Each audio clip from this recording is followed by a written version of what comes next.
उत्तर प्रदेश की सियासत से सबसे बड़ी खबर आपको बता दें, स्वामी प्रसाद मौर्य ने दिया योगी सरकार के मंत्रिमंडल से इस्तीफा। चुनाव से पहले बीजेपी छोड़कर किसी दूसरे दल का थाम सकते हैं दामन। आपको बता दें, स्वामी प्रसाद मौर्य के साथ बीजेपी के कई बड़े नेता छोड़ सकते हैं पार्टी। मंत्रिमंडल से इस्तीफे के बाद सियासी गलियारों में चर्चाएं तेज हुई हैं। चुनाव से ठीक पहले स्वामी प्रसाद मौर्य के इस्तीफे से बीजेपी को बड़ा झटका लगा है। उत्तर प्रदेश की सियासत से सबसे बड़ी खबर आपको बता रहे हैं, स्वामी प्रसाद मौर्य ने योगी सरकार के मंत्रिमंडल से इस्तीफा दिया है। इस वक्त की बड़ी खबर, चुनाव से पहले बीजेपी छोड़कर किसी दूसरे दल का थाम सकते हैं दामन। स्वामी प्रसाद मौर्य के साथ बीजेपी के कई बड़े नेता पार्टी छोड़ सकते हैं, तो बीजेपी को एक बड़ा झटका। चुनाव से पहले आपको बता दें, मंत्रिमंडल से इस्तीफे के बाद सियासी गलियारों में चर्चाएं तेज हो चुकी है। चुनाव से ठीक पहले स्वामी प्रसाद मौर्य के इस्तीफे से बीजेपी को बड़ा झटका लगा है। तो उत्तर प्रदेश की सियासत से इस वक्त की आपको बड़ी खबर बता रहे हैं, स्वामी प्रसाद मौर्य ने योगी सरकार के मंत्रिमंडल से इस्तीफा दिया है। तो इस वक्त की बड़ी खबर, चुनाव से पहले बीजेपी छोड़कर किसी दूसरे दल का दामन थाम सकते हैं। स्वामी प्रसाद मौर्य के साथ बीजेपी के कई बड़े नेता पार्टी छोड़ सकते हैं। मंत्रिमंडल से इस्तीफे के बाद सियासी गलियारों में चर्चाएं तेज है।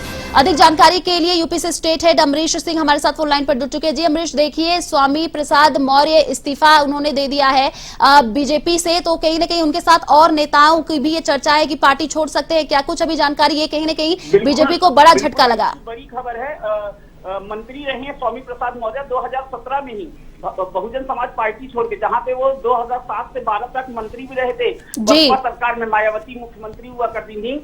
2017 से 22 तक स्वामी प्रसाद मौर्य मंत्री थे श्रम और सेवा योजन समन्वय विभाग में। उन्होंने बकायदा राज्यपाल को चिट्ठी लिखी, आनंदीबेन पटेल जी को चिट्ठी लिखी है और उसमें उन्होंने लिखा है, माननीय मुख्यमंत्री योगी आदित्यनाथ जी के मंत्रिमंडल में सेवा योजन श्रम एवं समन्वय मंत्री के रूप में विपरीत परिस्थितियों और विचारधारा में रहकर भी बहुत ही मनोयोग के साथ उत्तरदायित्व का निर्वहन किया है, किंतु दलितों, पिछड़ों, किसानों, बेरोजगारों, नौजवानों एवं छोटे, लघु एवं मध्यम श्रेणी के व्यापारियों की घोर अपेक्षात्मक रवैये के कारण उत्तर प्रदेश के मंत्रिमंडल से इस्तीफा देता हूँ। 2017 से 22 तक में जो मंत्री एक विभाग को संभाला हुआ था, आखिर ऐसी क्या नौबत आ गई कि उसको भारतीय जनता पार्टी छोड़कर अब दूसरी पार्टी के सहारे होने पड़ रहा है। बहुजन समाज पार्टी ने उनके लिए दरवाजे बंद कर रखे हैं। ऐसे में समाजवादी पार्टी के साथ बढ़ती नजदीकियों को देखते हुए भी ये अगला कदम माना जा रहा है। पिछले एक महीने से यहाँ पे राजनीतिक गलियारों में तेजी से चर्चा थी कि स्वामी प्रसाद मौर्य कभी भी भारतीय जनता पार्टी का दामन छोड़ के सपा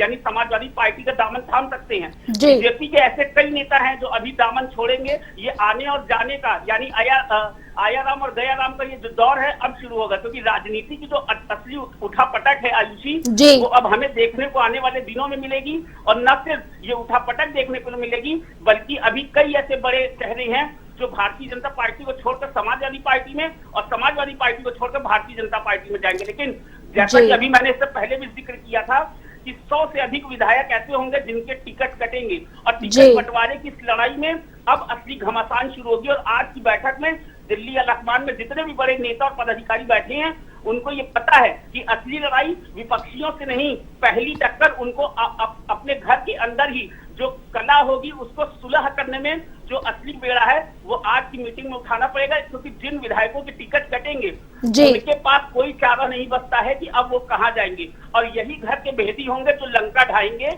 और दूसरी पार्टियों में जाके अपनी पार्टियों की कमजोरियों को और अपनी पार्टी की ताकत को वहां जाकर वो उजागर करेंगे और यहाँ से टिकट लेने की ख्वाहिश ऐसी होगी कि वो दूसरी पार्टी का दामन थामेंगे। जी शुक्रिया अमरीश, तमाम जानकारी साझा करने के लिए।